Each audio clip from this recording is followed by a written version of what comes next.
besoin de se ruiner pour être bien reçu. À mi-chemin entre la table d'hôte et le restaurant concept, ce sont les adresses les plus en vogue du moment. Ces nouveaux cuisiniers ont bousculé les codes de la restauration, alors préparez-vous à dîner autrement car ils ont carte blanche. Un chef qui cuisine sous vos yeux un menu unique qui change au gré de ses inspirations et des plats à partager autour d'une grande table commune. Bienvenue dans ces nouvelles adresses qui créent le buzz.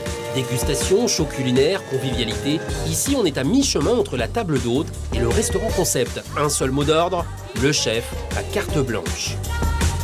Aujourd'hui, on arrive à vraiment très nombreuses adresses, et la plupart des adresses un peu dans le vent qui ouvrent, qui proposent un menu unique, imposé, et voilà, on fait confiance au chef et on se laisse porter.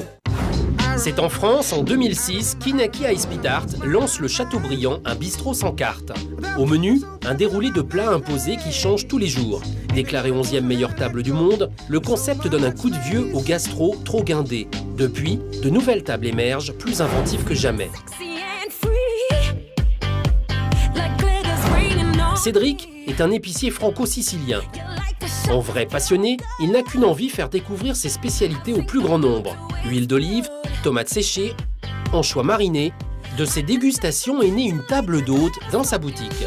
La table est née pour, si vous voulez, présenter les produits, habiller, faire vivre l'endroit aussi. Il y avait une espèce d'intimité ici, les gens étaient bien. Je sentais qu'ils n'avaient pas envie d'en partir et ben voilà, on a fait une table pour 6 personnes.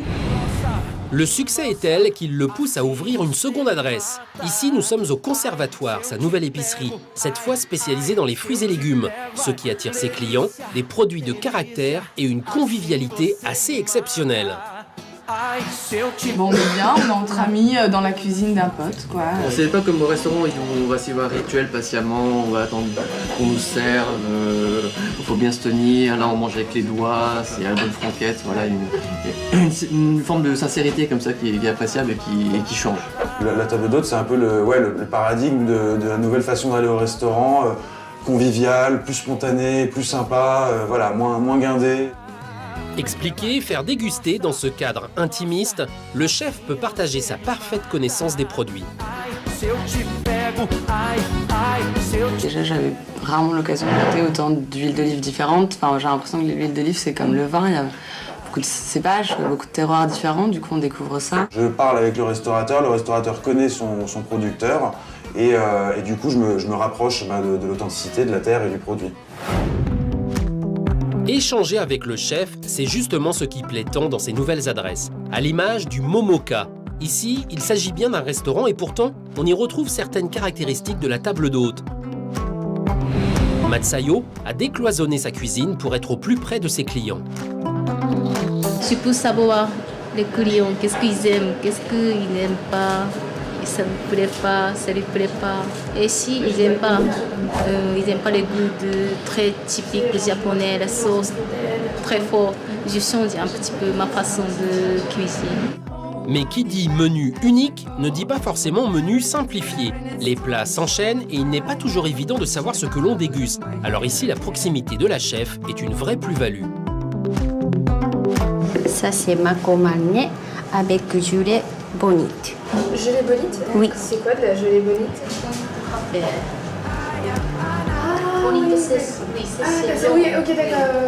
Oui, parce que c'est on fidèle et on râpe. D'accord. C'est super en fait de pouvoir parler avec le chef à travers... Déjà, on voit un peu ce que vous faites et en plus, on peut vous demander s'il y a un doute. Hein. Oui. Cette tendance un peu du menu unique vient à mon avis de 2 choses. La question de la qualité, comme je le disais, et aussi peut-être l'émergence de la figure du chef comme une sorte d'artiste qu'il faut respecter. Émergence, en tout cas affirmation quoi, de cette figure. On va autant chez quelqu'un que dans un restaurant. Et du coup, le chef est là et c'est sa personnalité qu'on vient rencontrer, en fait. Et du coup, on lui fait confiance et on veut qu'il nous propose vraiment ce qu'il avait envie de faire.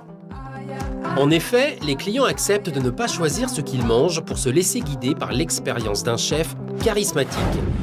David Toutain est l'un des jeunes cuisiniers prodiges dont on parle. Alors lui et son associé se sont offerts le luxe de bouleverser radicalement les codes d'un restaurant gastronomique. Dans ce décor futuriste, la cuisine est le prolongement d'une grande table commune. Quant au menu, tout est fait pour entretenir le mystère.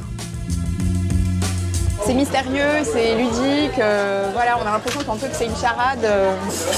Je trouve ça rigolo. En tout cas, ça attise notre curiosité. Chaque plat est une découverte, tous les sens sont sollicités pour décrypter ce qu'il y a dans l'assiette. Et là, on explore, on est dans l'exploration.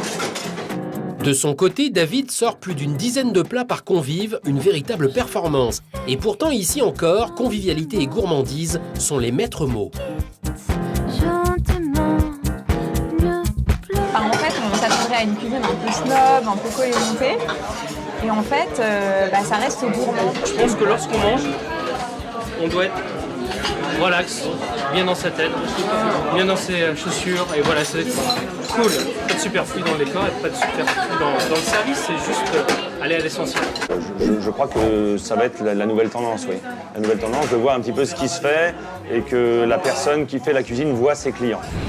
Casser les codes imposés par les institutions, c'est certainement le point commun à tous ces nouveaux établissements. Alors on peut supposer que ces prochaines années, les formes de restaurants seront plus que jamais à l'image de celui qui cuisine.